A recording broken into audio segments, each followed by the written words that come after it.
Baik, bismillahirrahmanirrahim. Assalamualaikum warahmatullahi wabarakatuh. Perkenalkan nama saya Dandi Pratama dari saya mahasiswa dari STAI Al Ghazali Sopeng dari Prodi Ekonomi Syariah semester 2. Baik, di sini saya akan menjelaskan sedikit tentang eh, etika komunikasi verbal dan nonverbal. Nah, kenapa saya mengambil etika komunikasi verbal dan nonverbal? Karena dalam dunia bisnis atau usaha itu bukan hanya sekadar produk atau jasa yang penting, akan tetapi komunikasi terhadap konsumen itu juga jauh lebih penting. Karena kenapa? Karena banyak di luar sana yang mempunyai usaha atau mempunyai bisnis itu bermasalah hanya karena komunikasinya kurang baik terhadap konsumen. Komunikasinya itu buruk terhadap konsumen. Makanya dengan mempelajari yang namanya etika komunikasi verbal dan nonverbal, kita bisa lebih ramah dan lebih profesional dengan atau sopan terhadap konsumen itu.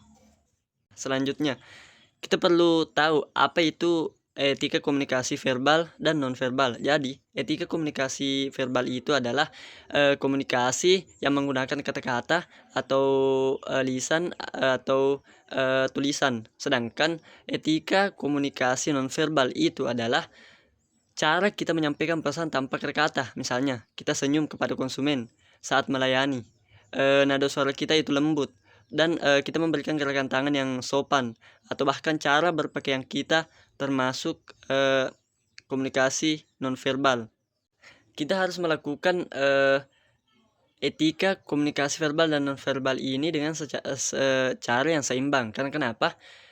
Karena kata-kata yang sopan akan sia-sia kalau wajah kita jutek atau suara kita tinggi. Apa sih itu tujuan etika komunikasi verbal dan nonverbal dalam melayani konsumen? Nah, tujuannya adalah sederhana, untuk membangun hubungan yang baik antara pelayan dan konsumen. Dengan komunikasi yang baik, kita bisa menunjukkan bahwa kita menghargai, mendengarkan, dan peduli pada pelanggan. Selain itu, eh, ini juga bagian dari nilai-nilai Islam yang mengajarkan kita untuk menjaga akhlak dan selalu berkata baik kepada sesama. Adapun beberapa prinsip-prinsip etika komunikasi verbal dan nonverbal, akan tapi saya akan menjelaskan 3 poinnya, yaitu kejujuran. Yang dimana kejujuran ini tidak yaitu kita tidak menyembunyikan kebenaran atau menipu pelanggan. Misalnya, kita bilang, maaf Pak, barangnya kosong, tapi insya Allah datang minggu depan. Ini adalah contoh komunikasi yang jujur. Dan kita tidak boleh mengatakan, ada kok, datang aja besok, padahal barangnya itu tidak ada. Ini bisa bikin konsumen kecewa dan nggak percaya lagi sama kita. Karena Allah Subhanahu wa Ta'ala menjelaskan dalam surah At-Taubah ayat 119, ya ayyuhalladzina amanu taqullaha wa kunu maswadikin. Wahai orang-orang yang beriman, bertakwalah kepada Allah dan hendaklah kamu bersama orang-orang yang jujur.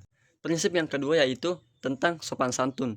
Sopan santun itu terlihat dari cara kita berbicara dan bersikap. Misalnya, kita memberikan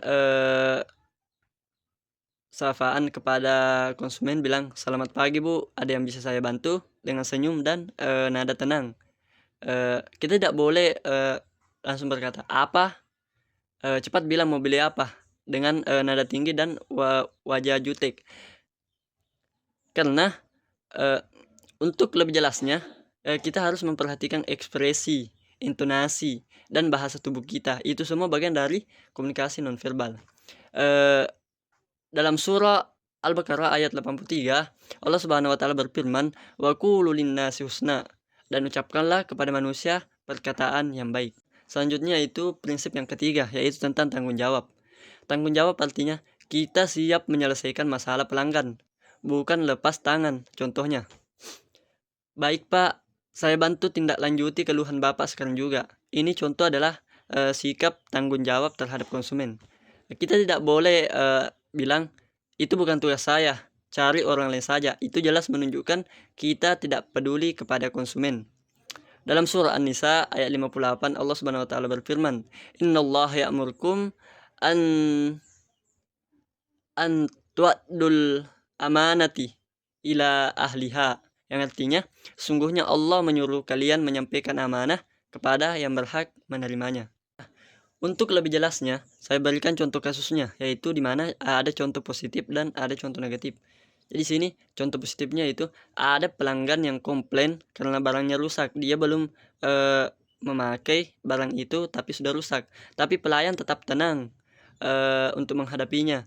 Dia menyapa dengan sopan dan langsung menawarkan solusi. Akhirnya pelanggan itu kayak merasa puas dan tetap setia kepada toko itu. Dan ada pun contoh negatifnya, yaitu pelanggan bertanya tentang pesanan. Pelayan menjawab ketus, muka cemberut, dan bilang, saya nggak tahu, tanya orang lain saja. Konsumen pun kecewa dan tidak mau kembali ke toko itu. Sebagai penutup atau motivasi, teman-teman, komunikasi yang baik bukan cuman soal menyampaikan kata-kata atau informasi, akan tetapi juga soal menjaga perasaan dan membangun kepercayaan. Nah, etika komunikasi adalah bagian dari akhlak Islam. Rasulullah Shallallahu Alaihi Wasallam diutus untuk menyempurnakan akhlak. Jadi saat kita melayani dengan jujur, sopan, dan bertanggung jawab, itu juga bentuk dari ibadah.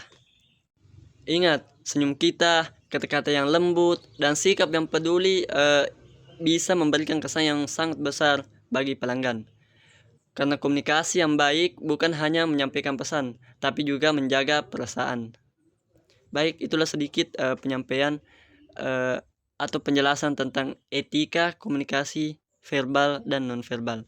Sekian, assalamualaikum warahmatullahi wabarakatuh.